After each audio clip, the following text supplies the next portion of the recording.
In an abandoned factory, two boys accidentally open the cover of a pickle vat. Then a man who has been pickled for 100 years is awakened. It turns out that 100 years ago Herschel was a worker in this pickle factory. But one day, he accidentally fell into the pickle vat. Unfortunately, the pickle factory was suddenly closed for health reasons, and Herschel has been sealed in the pickle vat since then. Until now, 100 years later, he is accidentally awakened by these two young boys. To explain to the public how Herschel survived, scientists even show them a documentary. Here's something that's never happened before. I'm a pickle! I'm Pickle Rick! When he learns that his wife has been dead for 80 years, he cannot accept the fact. After a while, the scientists tell Herschel a piece of good news. They have found that Herschel still has a relative alive, his great-grandson Ben. Except for the beard, the two look very much alike. The two hug each other in excitement when they meet for the first time. Ben then takes Herschel out of the hospital, where Herschel finds that the world has completely changed, and everything he knew is gone. He almost punches a cab. At his request, Ben takes him to his wife's grave. It was once a beautiful cemetery, but now it's almost a junkyard. Herschel finally finds his wife's gravestone, but suddenly a pile of filth from a billboard falls on it, which makes Herschel very sad. He asks Ben to join him in praying for the family. Just then, some workers come over to replace the ad. Herschel demands them to remove the entire billboard, but apparently, they won't listen to him. He threw a few punches to knock the workers down. The two are soon arrested for this and taken to the police station. Later, Ben spends all his savings to pay off the bail. Back home, Ben criticizes his great-grandfather for his reckless behavior. Herschel is very angry, saying that Ben has no respect for his elder and no family honor at all. So Herschel leaves Ben's apartment. He wants to make money, he wants to build a pickle empire. Being broke, Herschel couldn't afford to buy the ingredients. So he tries to find some in the dumpster, and he actually finds some cucumbers and salt. Then he collects some discarded parts, which he uses to assemble into a small pushcart. He cleans the cucumbers, puts them in used glass jars, and now all he has to do is wait for the rain and bird poop to fill them up. This is a 100-year-old recipe, and Herschel calls it rainwater pickles, aka bird poop pickles.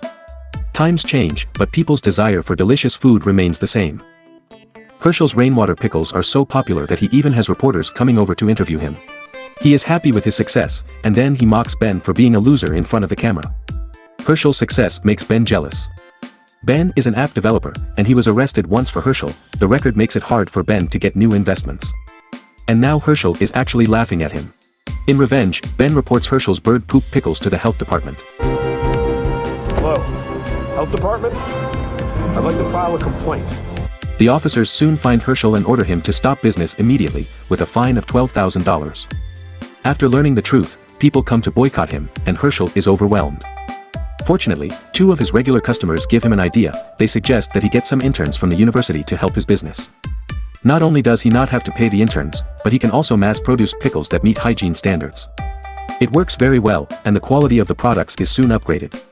Tens of thousands of pickles are reintroduced to the market, and with the help of the interns, the pickles are quickly sold out. Herschel makes a fortune, and he immediately buys the billboard next to his wife's grave and takes it down, defending the family's dignity. Later, many investors approach Herschel. They are willing to invest millions of dollars to help him build a pickle empire. Seeing that Herschel has become a famous entrepreneur, Ben gets even more jealous. On this day, Herschel comes to Ben's apartment and brags to Ben about his success.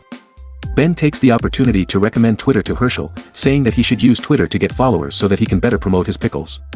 Herschel accepts Ben's suggestion. At night, Herschel asks his assistant to help him post some of his views on Twitter, well, some views from 100 years ago. As a result, he receives a lot of condemnation for discriminating against women, and even his assistant turns against him. However, part of his views gain support from some conservatives, who see Herschel as an outspoken advocate of free speech. Later, he is invited to participate in a national TV debate. And Ben, in disguise, asks Herschel a trap question about Christianity. Unsurprisingly, Herschel screws up. His views are the exact opposite of the mainstream, and everyone is condemning him. What's worse is that the government wants to deport Herschel, because they consider him to be an illegal immigrant. Herschel flees to Ben's apartment and asks Ben to help him escape to Canada, and Ben agrees. Just as they are about to cross the borderline, Ben confesses his mistakes to Herschel. After Herschel learns that Ben has been setting him up, he knocks Ben down. Just then, the border guards happen to pass by. Herschel hurriedly shaves his beard, puts on Ben's clothes, and fools the border guards. Then Herschel returns to New York and continues to pose as Ben. Ben, on the other hand, is arrested. Since all of Ben's belongings were taken away, he could not prove himself. Then Ben is treated as Herschel and deported to Eastern Europe.